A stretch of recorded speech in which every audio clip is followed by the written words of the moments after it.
Hello everybody, welcome to the JavaScript Workshop. I'm Bene, I'm the CEO of Bene Studio, and at Bene Studio we started this workshop series more than 4 years ago. We wanted to share the knowledge with the community, and so far we organized a lot of workshops in cutting-edge technologies like JavaScript, React Native, Node.js, Flutter, and many others. And our guest speaker, Dávid Kis-Nagy, participated in one of the first workshops like 4 years ago, and now he's a speaker today. It seems many people are joining. And Dániel is experienced in payments as working at a payment company, and Dániel was a lecturer at Budapest University of Technology before, so he's really experienced in teaching technology. And our other speaker today is Dávid Kasznár. And last year, our first workshop was about Flutter, and Dávid got in touch with Bene Studio thanks to that Flutter workshop. And after that, Dávid joined Bene Studio, worked on the Flutter project, in JavaScript project, and now prepared for this workshop as co-speaker. So we have two fantastic speakers today and a great topic as well, Stripe monorepo workshop. Please enjoy the workshop, and after that let's have a pizza, beer and darts together and chat around different technologies. Enjoy the workshop. Welcome, guys.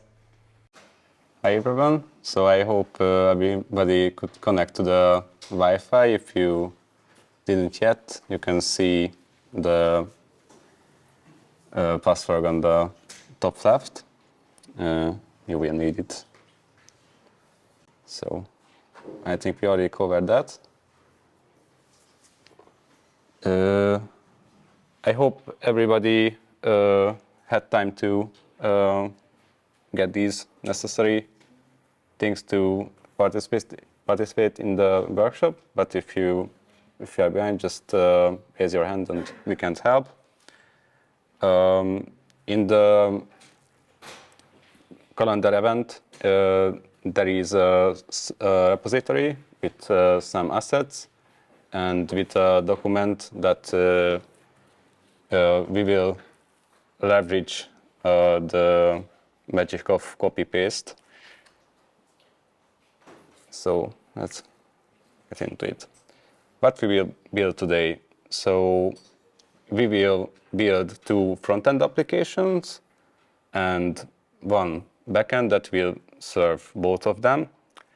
This will be a fashion brand that has one backend and has two separate front ends for it. So you can imagine you want to give a different experience for a sport event and a different for a more elegant, refined one. Then you can build two separate front ends and connect them to the same backend. And both of these applications will communicate with Stripe services, and we'll use that as a payment service.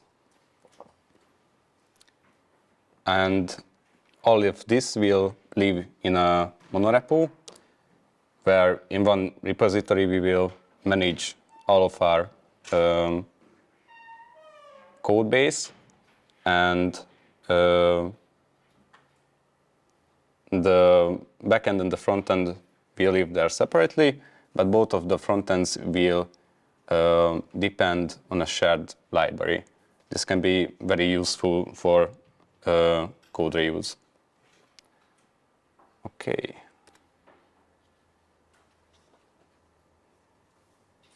So let's get started. So everybody has installed the NX tools. I hope so. So we can create a new project by running mpx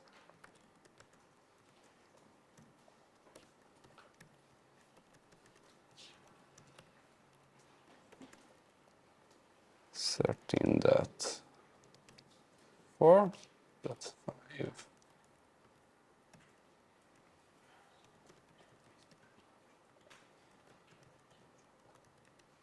So this will create an NX workspace, and NX will help us manage these separate applications in one workspace, set up tooling for us, and other things.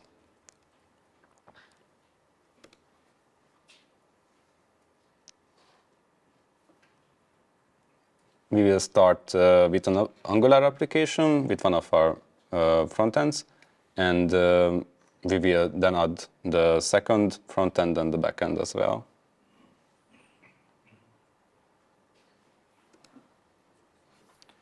We will name this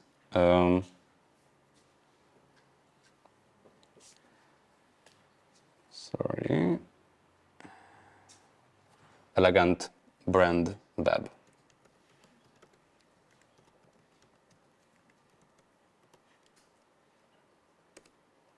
We will use CSS for simplicity, and we won't use NX Cloud right now.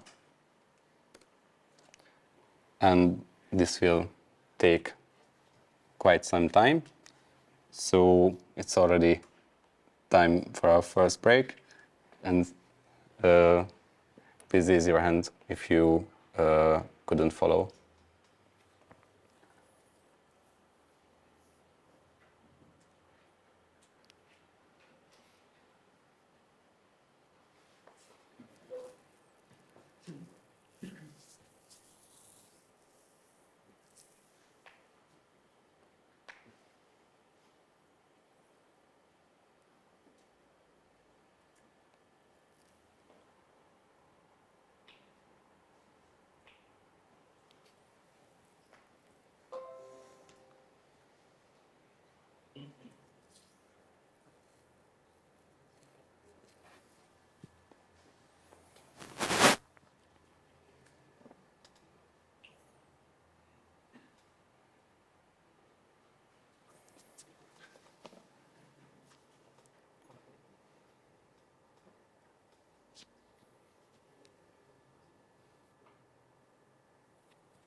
This is the magic of workshops. In the real life, you have to wait sometimes.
Okay, so it gave me an error. It says NX failed to install dependencies.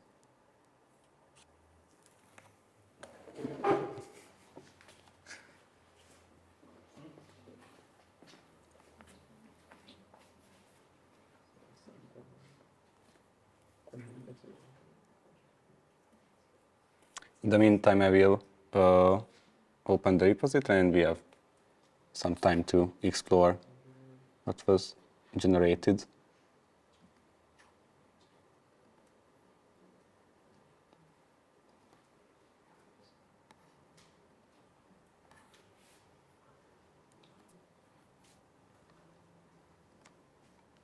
So can you read this in this size?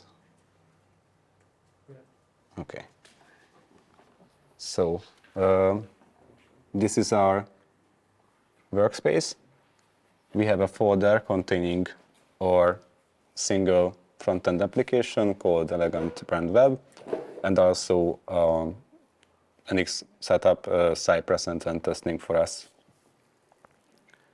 This is a usual Angular application with app component, main module, and a pre-generated welcome component. We will use this libraries folder to share code between our two front ends.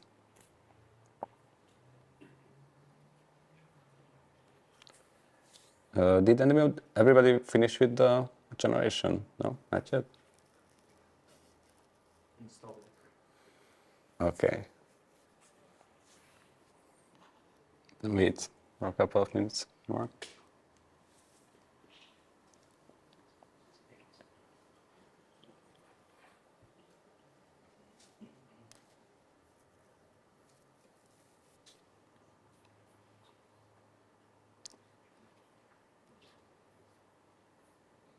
So the main benefit of NX Workspace that it does a lot of configuration for us. So for example, all of the application can use the same package.json, so you don't need to duplicate this everywhere. And also it gives you pre-configured commands as well through the NX console. So if you want to run this application, see if it's running, you can type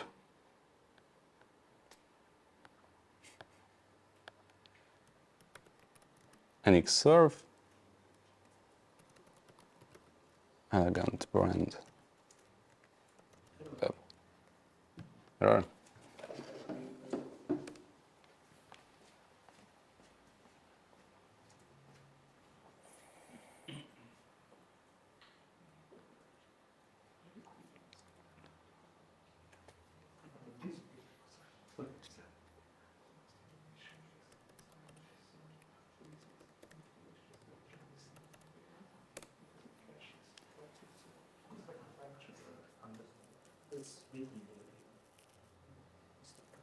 As you can see, it's already running on port 4200, and we didn't need to create this script manually.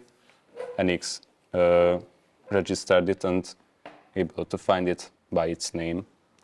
So we will need a backend application, and we will need some NX plugins to work with them.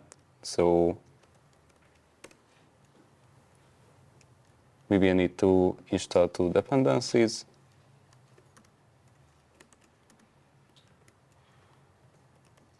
At Nerval node and at Nerval express. It's legible.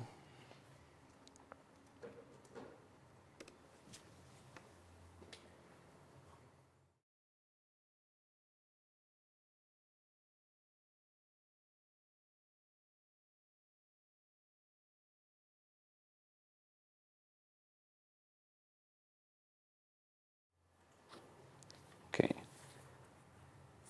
Now our workspace can work with backend applications.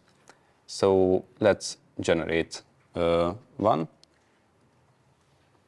Hopefully everybody installed this NX console extensions. This is a UI to work with NX commands. here we can choose from multiple templates depending on what we want to generate. So we can choose application, and it will open up a nice UI. We will call it Fashion Backend.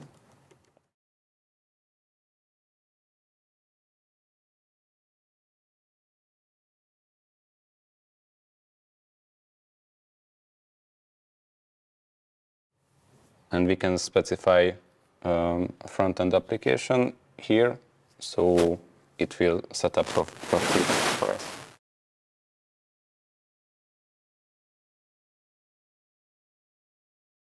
We only have this one named again tab, and we can run this.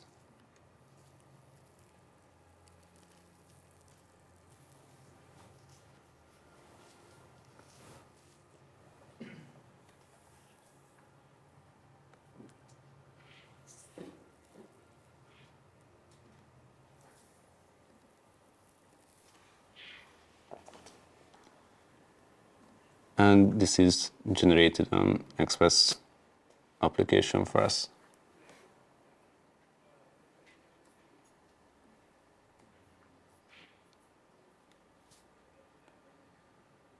It is a good time to commit our changes now.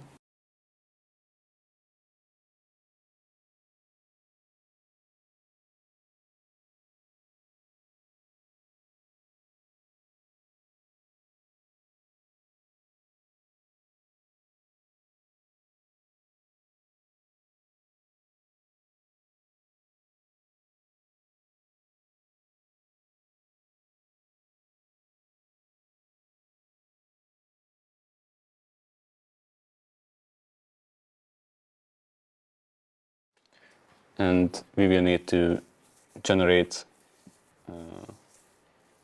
one more application. This will be our second front end.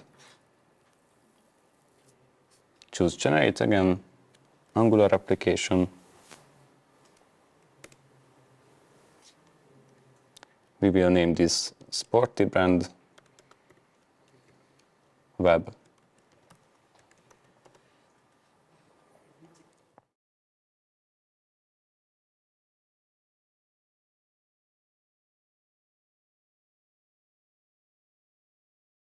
And we will specify our backend project.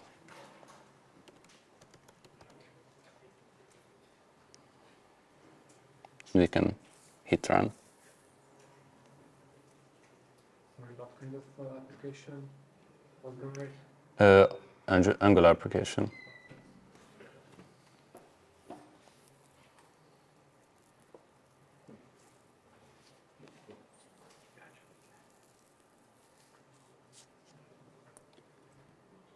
Here you can see it's already generated for us with Cypress testing. We need to modify this proxy configuration to use /API to be able to connect to the same server. And again, let's commit our changes.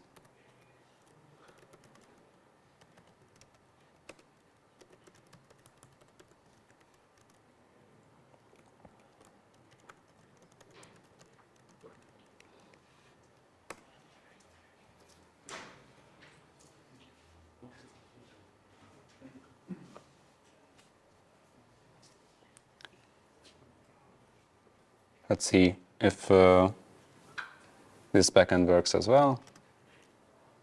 NX serve.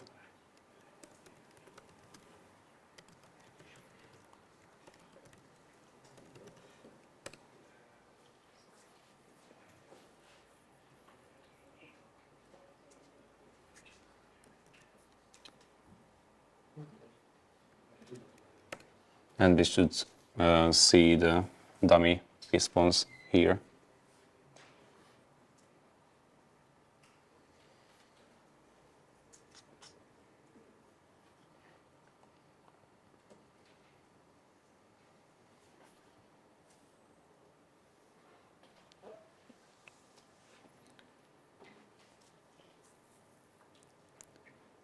our front ends will need some mock data. So we need to implement that here. You can just go ahead and copy this code from the documentation. We don't want to type out all of these mock data.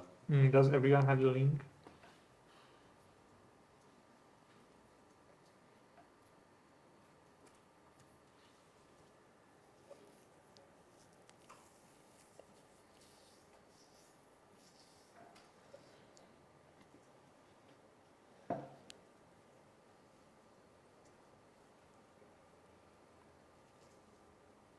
This is the link from the invite, by the way, if you have that handy.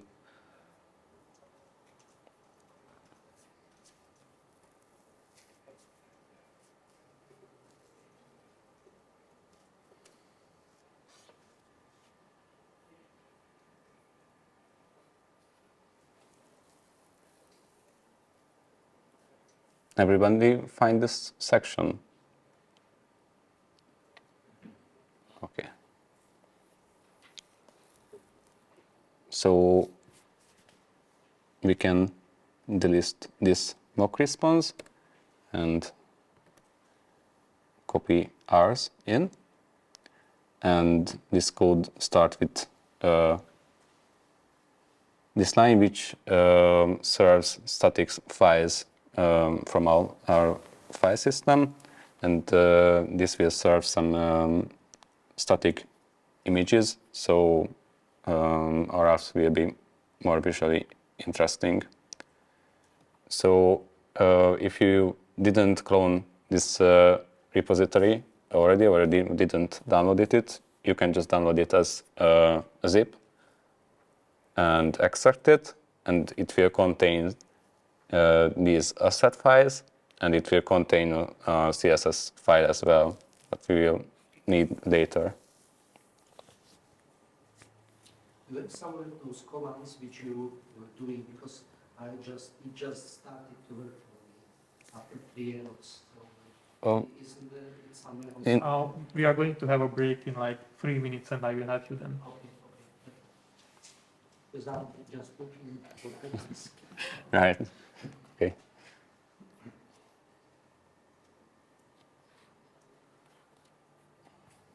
So this is our repository extracted, and we can just copy this assets folder here in source and override that assets folder. Now we have some stock images of products. By the way, I don't know if you are using autosave. I highly recommend that, but don't forget to save your changes, and then hot reload will reload all of your running servers and applications.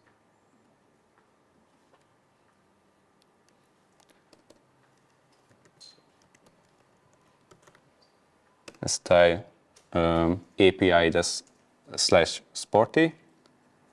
and you can see there's an ID, a name, and an image URL for every product. So we have our applications. We just need to implement some functionality inside them. So let's start with our elegant brand, and we will use this NX console to generate components for us.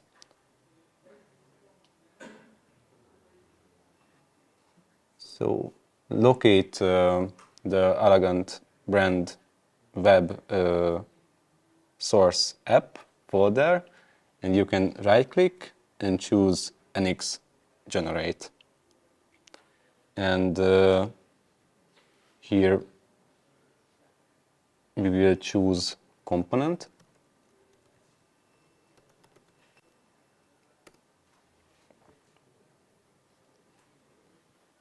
And the component's name will be product.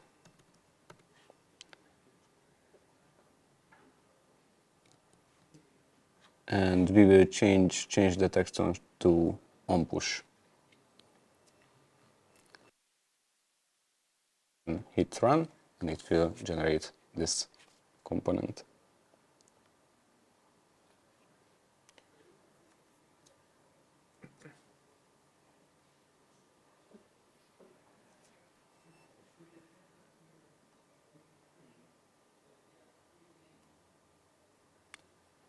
And it's not only generated this component for us, but it's already registered inside our app module. So our application knows about it, but we no longer need this welcome component, so we can delete that. And also delete the corresponding file.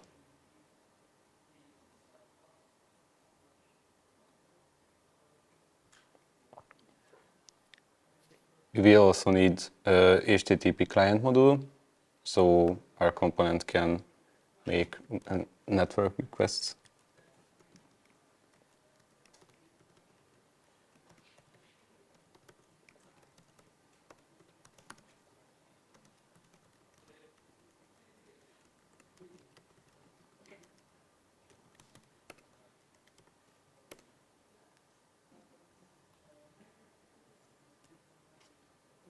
And we need to import that in our model.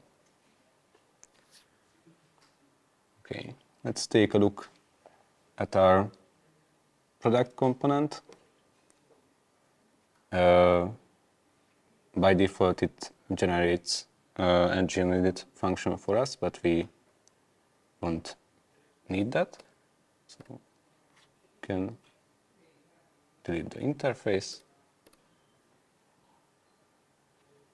and the method and the constructor as well. We will have 3 inputs to this component: the name of the product, the price, and the image URL.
And we could type out the HTML, but who wants to do that? So just find this section in the documentation and copy its content. It is just under the break, the first one.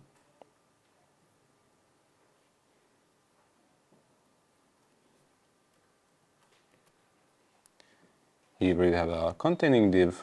We will display the name, the image, price, and for now just a dummy button.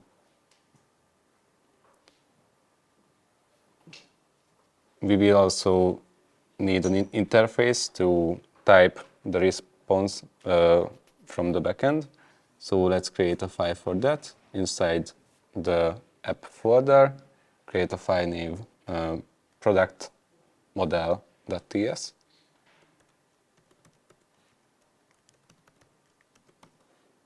Product.model.ts and export an interface.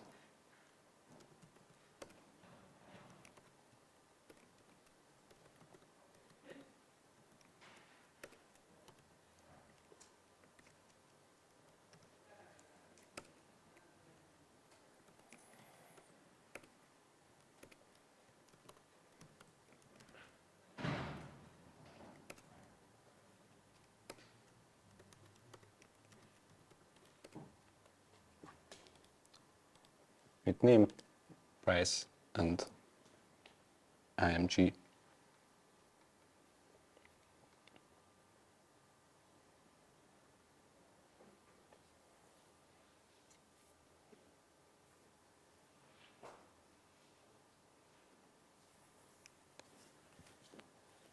We will need to make a network request to our backend. In the real application, we will move it at least to a service, but preferably to some sort of global store like Redux.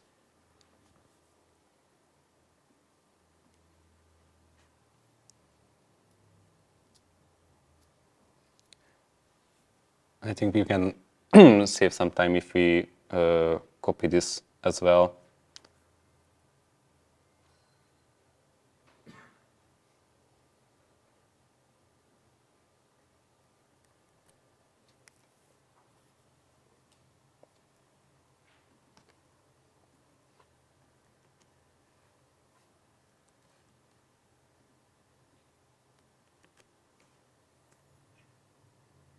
And just fix up the imports.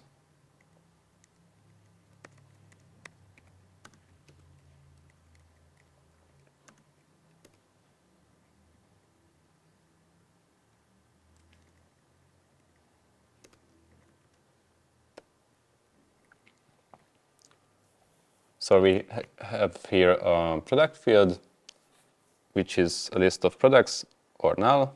So in the start, it's null. And we have a HTTP request to our backend.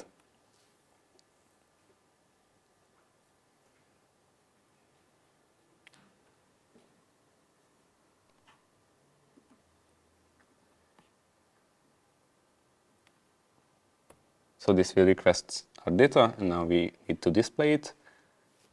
We can once again skip the typing and just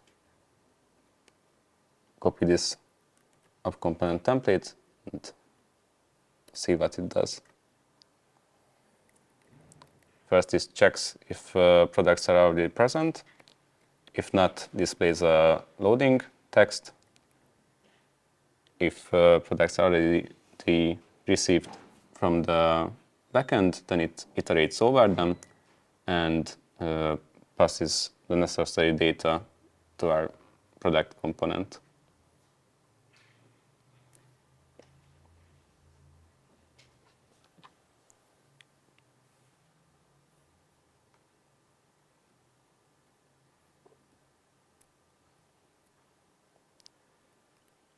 And with that, we should see a list of products if we run the applications. So first run nxserve fashion backend. If it's not running already. And in a separate terminal without stopping this, run nxserve elegant and web.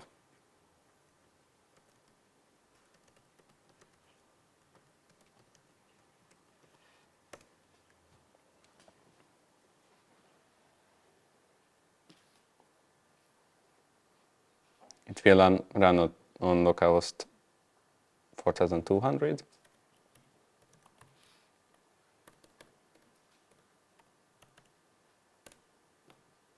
And we should see our fancy products here. Not so fancy HTML for now, but we can see them.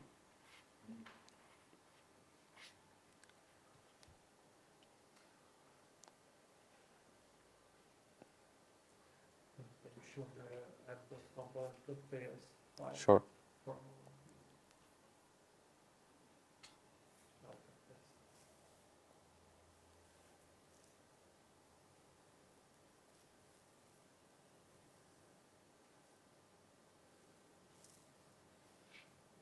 Does anybody else need help for now?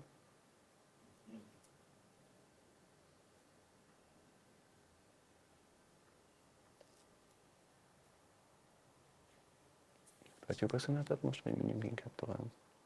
Mégis most volt kevés perc, azt mondtam. Ja. Akkor menjünk.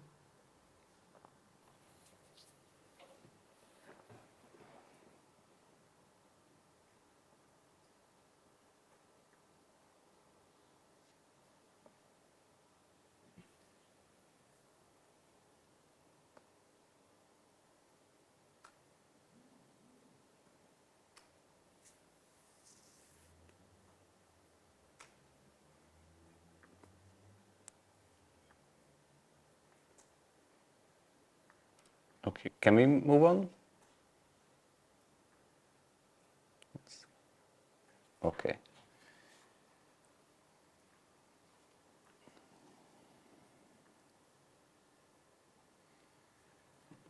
So we will need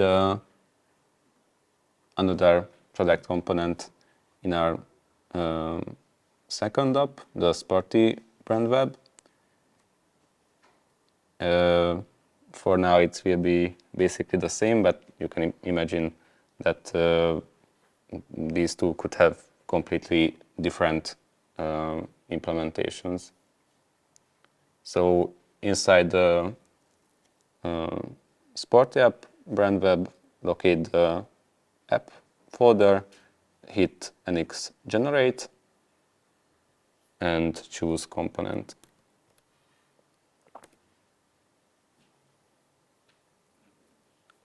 This will be also called product.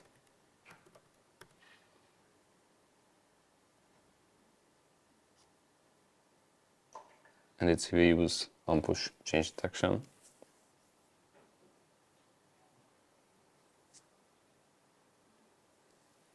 You can hit run to generate these.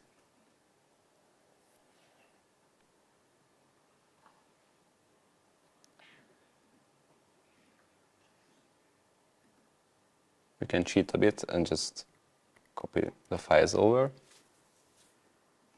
from the other application. This way, you don't need to copy them manually. And you can also do that with the app component with one small. And you can do that with the app module, app component, and we will just need to change it a bit.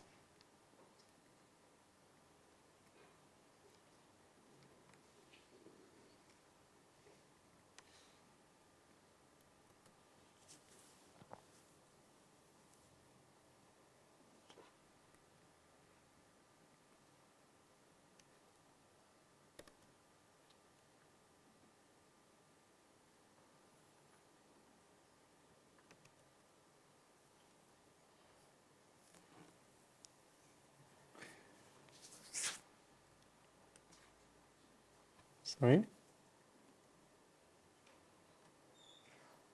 Here.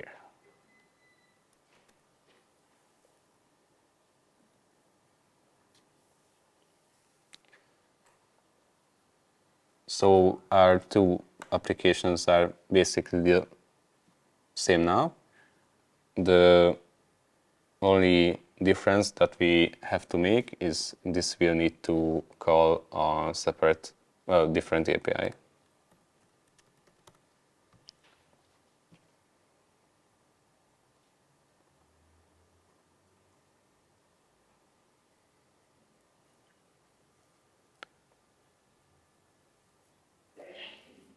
And this also references the same interface, the product model, but it would be nice if we had it in one place and we could use it in both of the applications.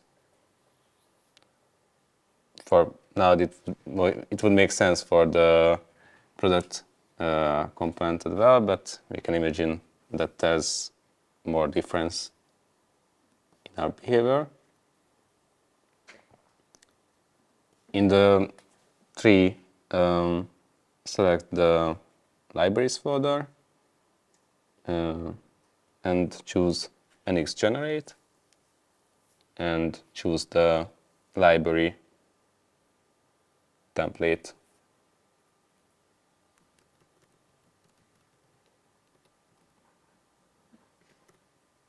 Angular library.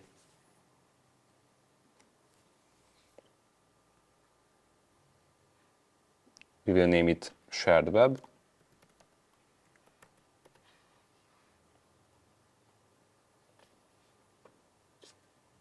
And the rest can let on default.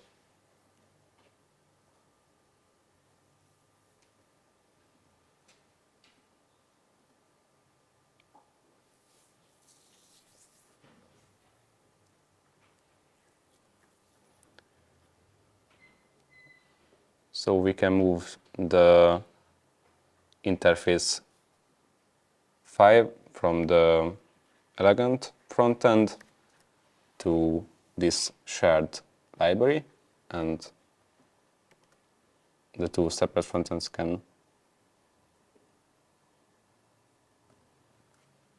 reference it from here.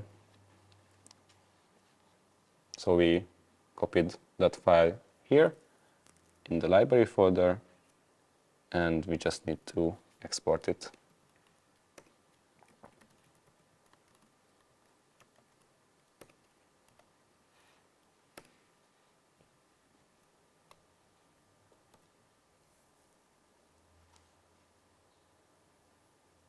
So we can go back to the elegant brand web, and no longer can import it from the local file, but we can import it from our internal library. And NX already configured a nice alias for us, so we don't need to use any relative paths or anything like that.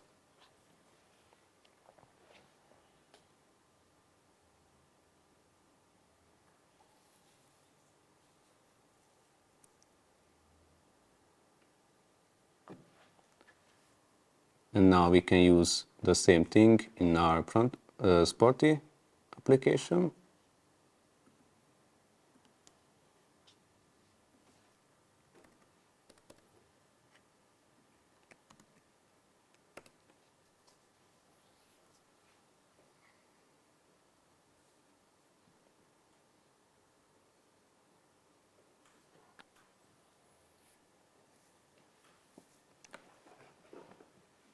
And we can see if they are running correctly.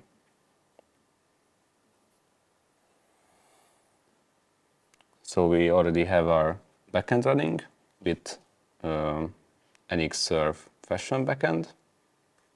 We have our front end running with NX-Serve Elegant brand web. And now we need to run our Sporty brand as well. NX-Serve Sporty brand web, and we need to specify a different port so it won't be a conflict with the other front end.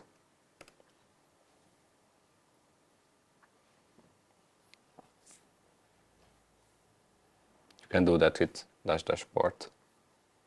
I choose 4201. So let's see, is it still working? Yes.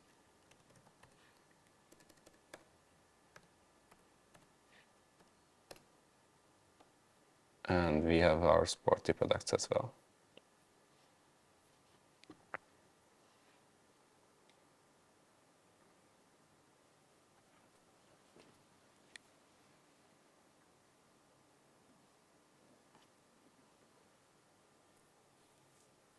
And the only thing left is to make them a bit look apart.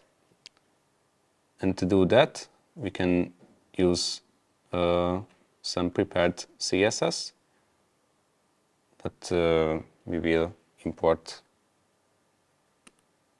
or rather copy over to both repositories. I mean both applications.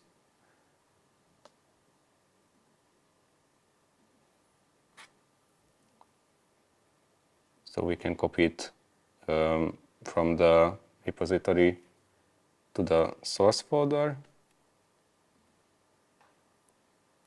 And this contains some predefined CSS that will style our applications. And we can copy that to the Sporty brand as well, in the source directory as well.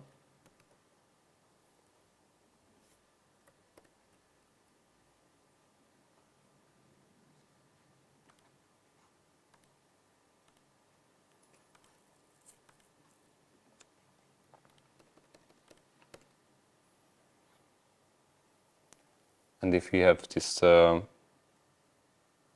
CSS in both applications, we just need to go to the index.html and add the class, and this class will decide what styling to apply to the application. So this is our Sporty brand, so we will name it Sporty. We will use a Sporty class, and inside the elegant one,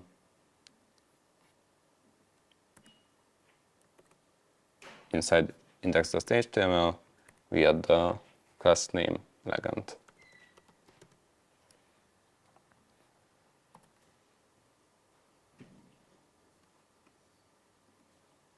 And if we reload, we see a nice Sporty orange in one app, and we can see nice gray inside the other one. Okay, I will commit these changes and go around if I can help anybody, and then we will continue with the Stripe section.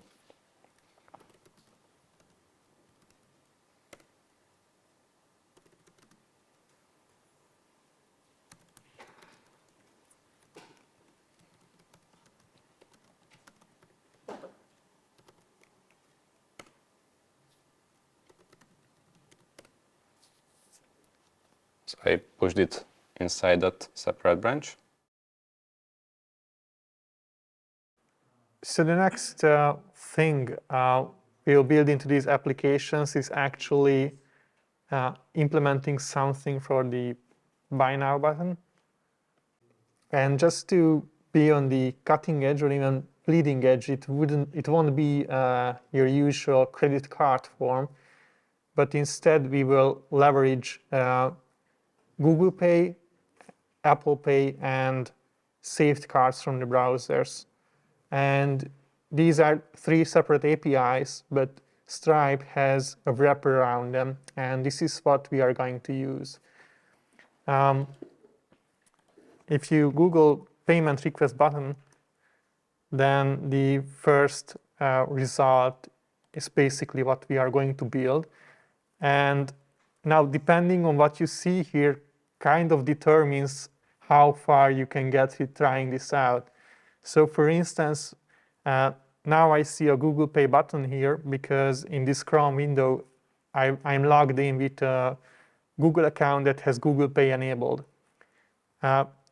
It's very likely that you will see this instead, this yellow warning. In that case, you don't have a supported payment method in the browser.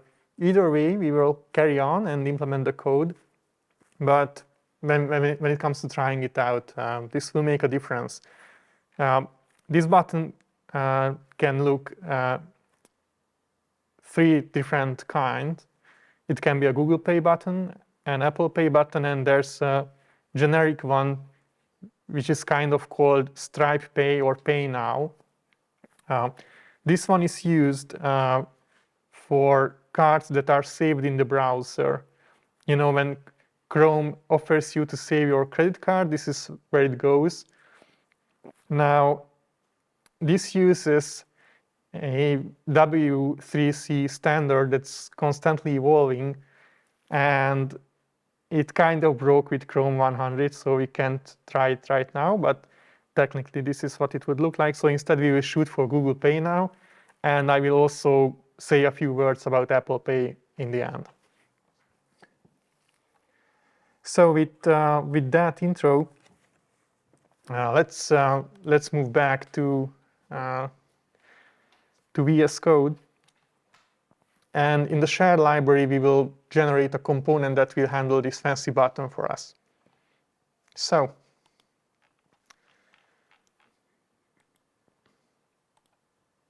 inside the libs folder, shared web, src lib, right-click, and generate, and generate a component again.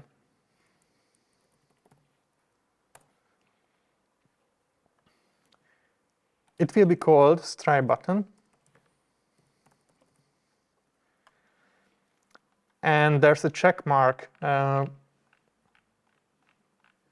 way down, I believe, or maybe not that much down. Okay, somewhere in the middle, called export.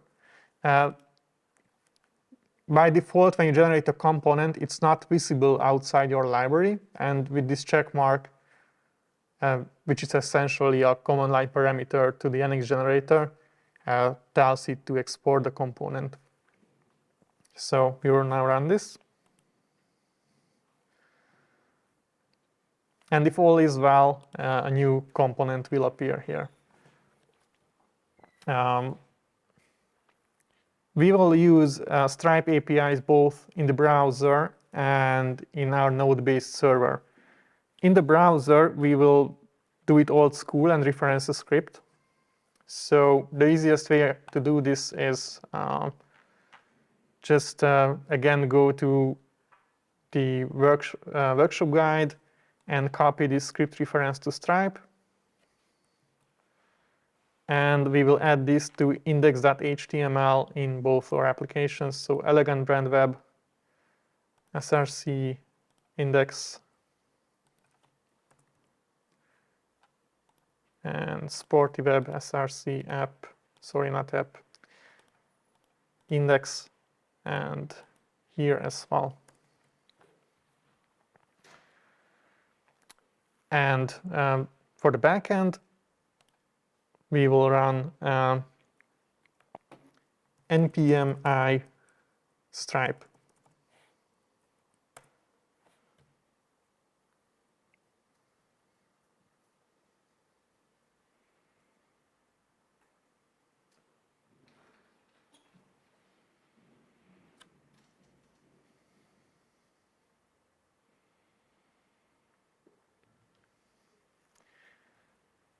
Well, there's nothing stopping us from coding until it's done. So open in the fashion backend src folder the main.ts. This is where our backend code is.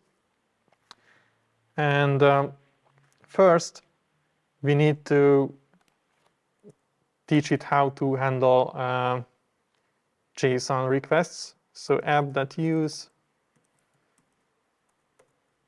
express.json.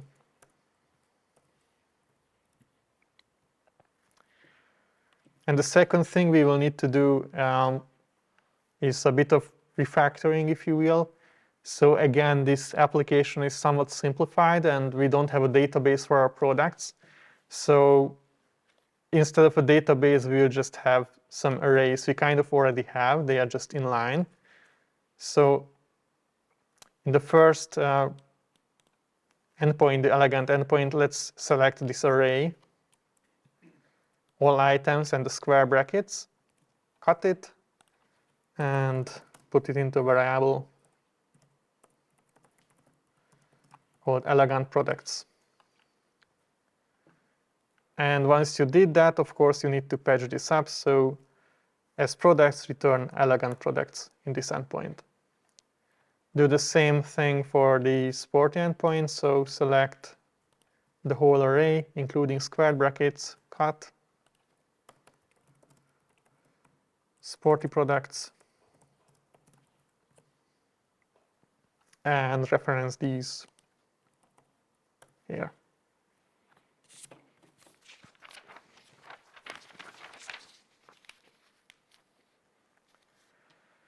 And finally, we are going to have a new endpoint which will handle the Stripe API calls. And it might be easier, again, to just copy it. So if you follow here along, we are in the implementing Stripe page section.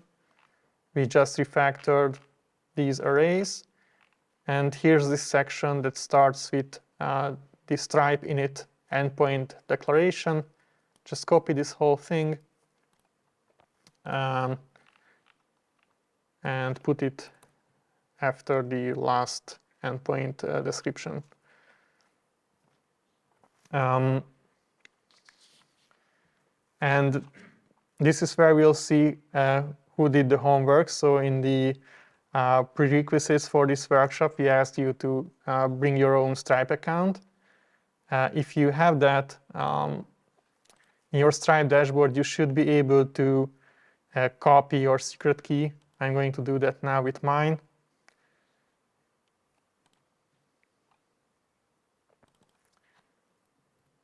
And now everyone on the stream can exploit it. Great.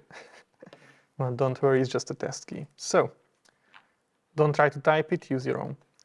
And below it, here's our database, if you will. We just concatenate both arrays of products. And basically, in the request body, we will expect a product ID to pay for. Now, one could think of introducing an API where you just expect a price, and then you don't have to look it up in the database. But on a second thought, then the users could then set their own prices, which might not be a good business idea. So this is why we find the price by ID. And then we create a so-called payment intent. This is a Stripe API thing.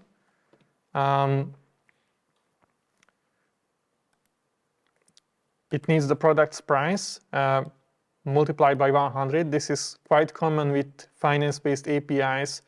JavaScript doesn't have a decimal type by default, and the floating point numbers are not accurate. So basically, we just multiply everything by 100, and using those integers, we essentially achieve 2 points precision. And we also specify the currency. And in the end, the payment intent, we have a client secret. This is a one-use secret that the client needs to finish the payment, and we will send it down. So this is what the API does. And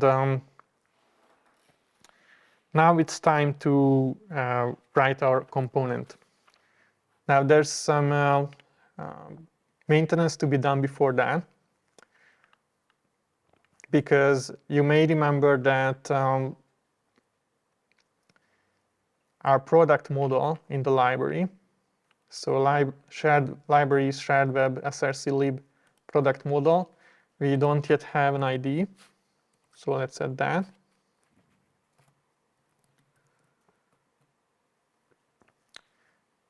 The backend already sends it, but we didn't tell TypeScript about that yet. And now on to the fun part, the actual Stripe button component. This is a lot of code, so we will just copy it, and then I will walk you through it. So Stripe button.component, just select the whole thing, and it goes on and on and on.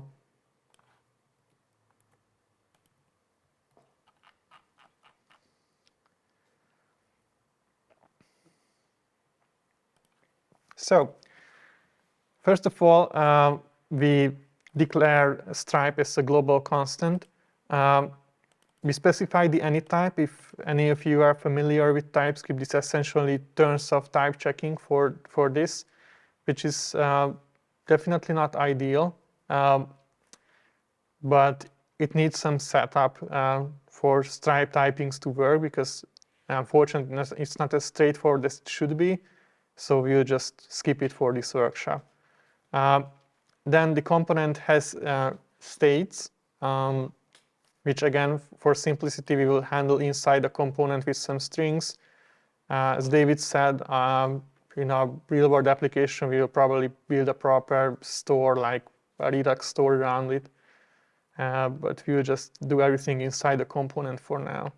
The component needs to know the amount. This might come as a surprise, but we need to tell Stripe the price of the product before we call the backend endpoint we just wrote. So this is why we need it in advance. But of course, they need to be consistent. This label might be used by the payment UI. We might also set it to the, I think we will set it to the product name, but we set a default value.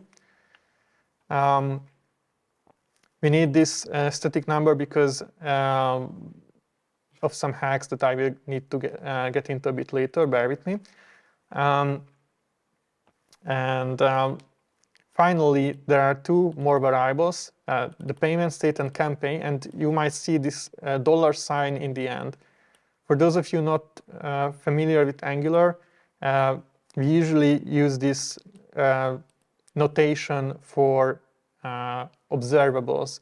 Now, an observable is essentially a stream of data, and it's essential for Angular's change detection to work. Now, this might come out as clunky. Again, in the real application, these would probably be inputs that come from the outside, and Angular has built-in facilities to convert observables into inputs, and then everything is much simpler. But because we were lazy and didn't create a proper store, now we pay for our laziness with having to handle the observables ourselves. But it won't be as hard as it seems. By default, we assume that the payment button works, and the payment state will be in a loading state, because first we need to ask Stripe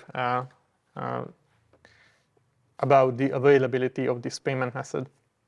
We need the public key here. So again, from the style dashboard, I will copy it. And then in the onInit, we will create a payment request. Set everything as expected. There are some options, because the whole idea of this is to avoid having to create our own form for our customers and leverage all the data that Google or Apple has about them. We can request more data. For instance, we could even request an address. Right now, for the purposes of this demo, I requested the name and the email of the payer, but this could be the address. And if Google or Apple knows your address, you won't have to enter your address. Again, I'm sure you know the feeling where you go into a new web shop and have to enter all your details again and hope that Chrome's autofill will work. This gets around that completely. Then there's some Stripe-based boilerplate to create a payment request button. And now comes the fun part, where we ask if we can make a payment, which is basically Stripe checking through all the possible options, like, is Apple Pay available? Is Google Pay available? Can we use saved cards? And if any of these responses are true, then we create the payment request button. If it's false, then we cannot pay, and in that case, we would actually have to implement plain, boring, old credit card form, for which, of course, we could use Stripe, but this is out of scope for this workshop. And the payment request button needs to be mounted into a div with a static ID. So this is why we had that static counter, because we might want to have multiple instances of the same button, and we need unique IDs for them, and this is an easy hack to do that. And when the payment request button emits this event, we need to handle the pay action. So we set ourselves into a loading state, make the request to our own backend, get a client secret from it, and using that, we call confirm card payment on Stripe. And based on the result, we determine either success or error, or there are some cases where we have to call confirm card payment again. For example, if 3D Secure is enabled on the card, then this branch of the code will run. And in the end, it will be either an error or a success. So, enough talk, time to try using our beautiful, beautiful new component.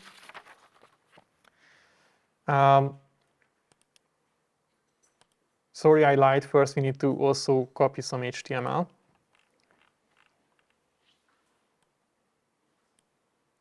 just below in the guide, the stripe button component HTML. So we bind the generated static ID to the div. It's only visible if canPay is true, and this is the so-called async pipe. This is what essentially converts an observable into a plain value. And if it's not visible, then we just put a dummy button here, and in a real-world application, clicking this button would pop up a plain old boring credit card UI. And we also have a very, very basic handler for payment state where we just use text to display the various states of the button. Now, in the shared web module, we will also need to import the HTTP client module like we did in the other modules we use today. Oops. So import it at the top and add it to the imports array so that it's available. And now we can actually start using it in our applications. Start with the elegant one. So source, app, and app module. And here we import our own fancy new module, the shared web module.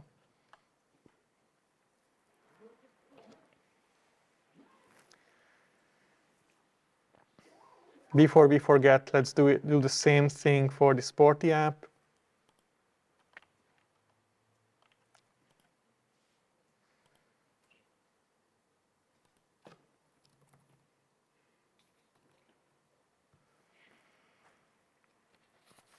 And now we change the product components.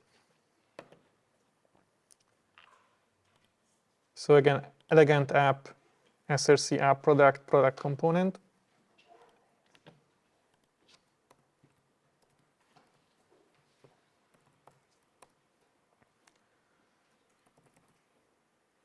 Product ID.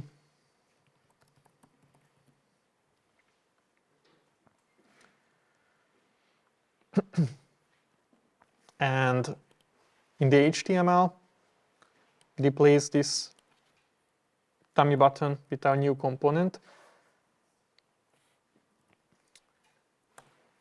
the ngrok workshop button.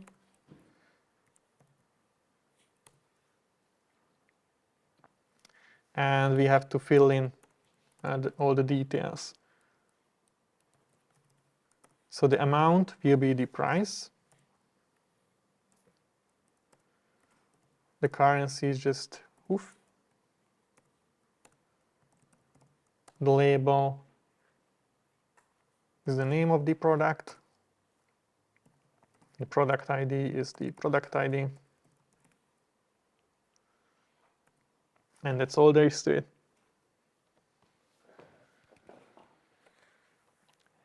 And in the app component, we also need to fill in the product ID on the workshop product.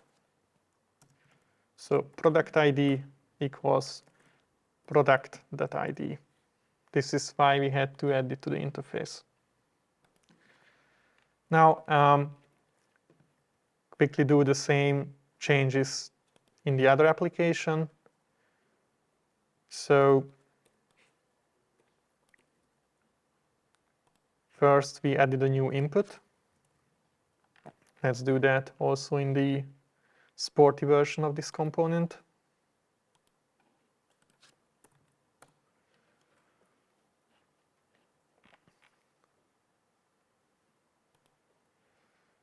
We have the new button, also added to the template of the sporty product component instead of the old button.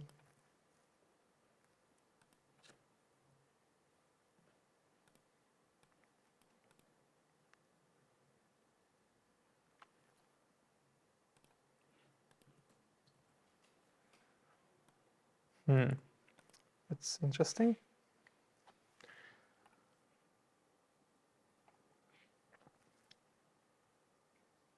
And here we also fill in the product ID, which is product.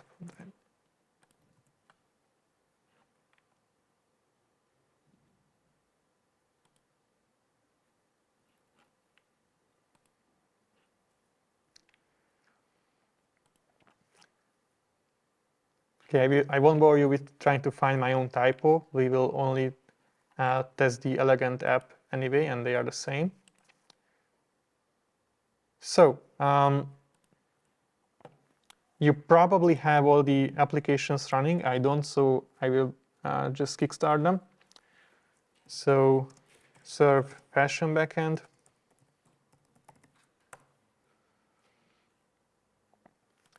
And if you have the elegant app running, please close it because we have to run it with an optional flag.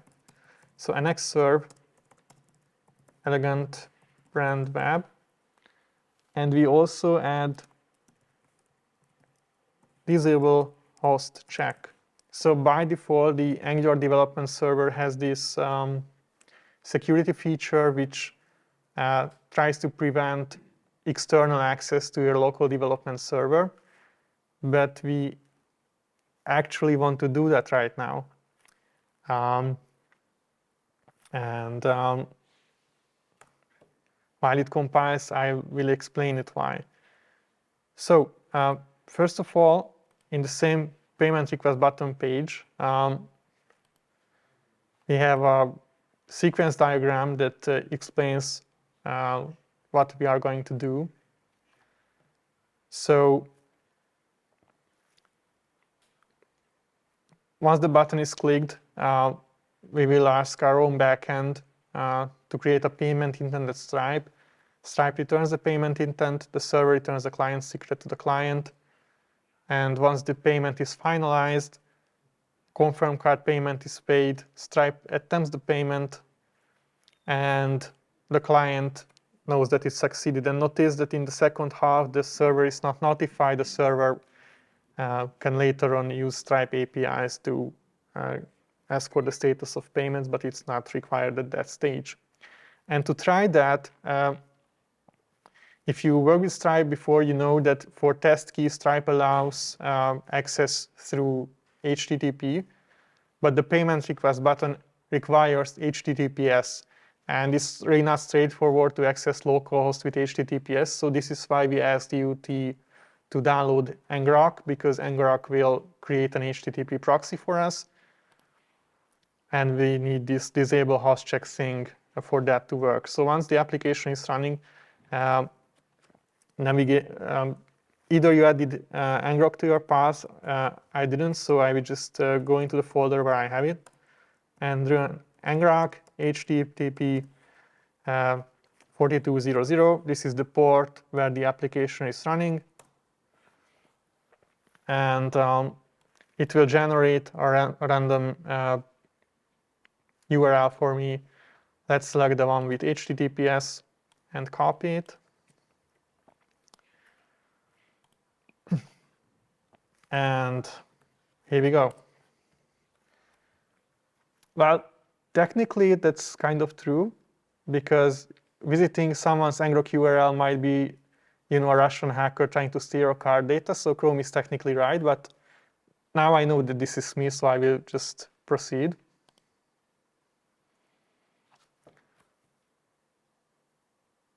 And you may remember this is the browser where I'm logged in with a Google account that has Google Pay enabled, and here I see the Google Pay buttons. If I open it in the Chrome instance where I don't have these, then it will just show the fallback buttons most likely. Indeed it does. Now we need to talk about testing these little guys. So if you want to test the purple one and assume that either Stripe or Chrome will fix the implementation of the open standards tool, as I said, it doesn't work right now. What you have to do is create a Chrome profile with no Google account. Click this button to access the saved cards and save a Stripe test card. what is a Stripe test card? Well, just Google Stripe test cards. And Stripe has plenty of testing cards. This is one of the reasons why Stripe is so popular with developers, because it's so easy to test various scenarios like different card brands or different countries' results. They have a number for everything. So here I have a Stripe card saved, and on better days, this triggers the purple button. But other than testing purposes, this button is not that interesting anyway. So now how we can test the Google Pay button. If you are logged in with your actual Google account and your actual card, you can test it partially. Like you can click this button, and this UI is not, we didn't implement this, is Google's UI. You will see your card here, but don't click pay. It will actually create a reservation on your card, which will be canceled, so it's not a problem, but it's technically against Stripe terms to test with a real card. So what you can do, well, one thing, you can just test it until this point and hope that it works, which I know is not ideal, but this being the bleeding edge, testability wasn't a priority. There is another way, but it requires some luck and setup. I created a bit.ly shortcut for this, so bit.ly/google-test.cards. This is a Google group called Google Pay API Test Cards Labworx. What you need, again, is a new Google account that you don't use on a day-to-day basis. I will get back to you why. And join this group with a Google account. And technically, in a few hours, it should work. And the frustrating thing about it is that the demo page of Google will immediately start working, but Stripe won't. And it didn't even work for me for almost 2 weeks, I guess. So this is why you won't see it in the documentation, because I thought it was broken. But then I added a real card to this account, and I guess that triggered something, because now I don't see the real card, but I see the test card. So maybe this is the way to do it. I don't know. I don't promise that if you follow my steps, you will get the same result.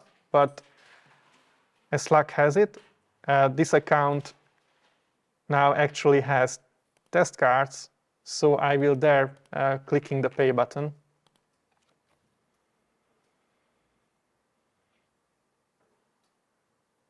And the beautiful, beautiful thank you message will appear.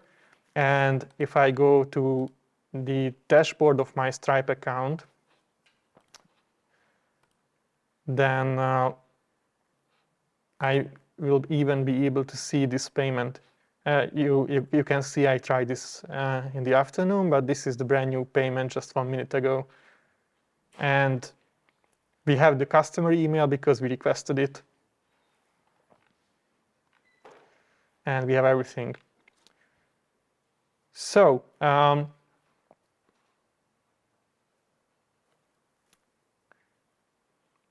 this is technically what we have set out to achieve. I will just, I will go around in a minute to see if anybody needs some help. But before we wrap up this part, I will also say a few words about Apple Pay. So, to make Apple Pay work, you need some more steps. You can use this same code, but you also need to complete a domain verification step, and it will not work with test Stripe keys. It will only work with live keys.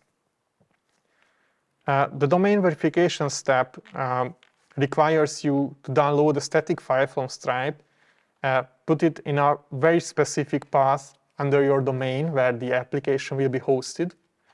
Then you need to make a Stripe API call with your live key.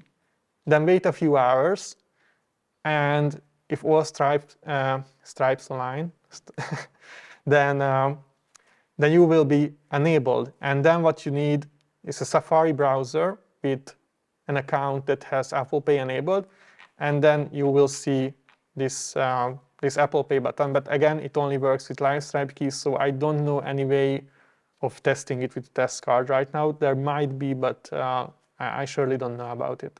But this is a way to test the Google card, at least, and let's hope they will fix the purple button as well. And with that,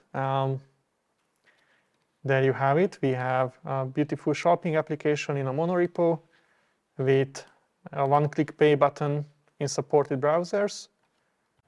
So thanks, everyone.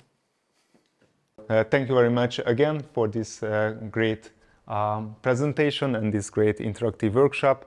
And guys, if you have any other questions, feel free to ask after the pizza. We all will be here, so let's chat and share your feedbacks, interests. So let's continue with the more informal part.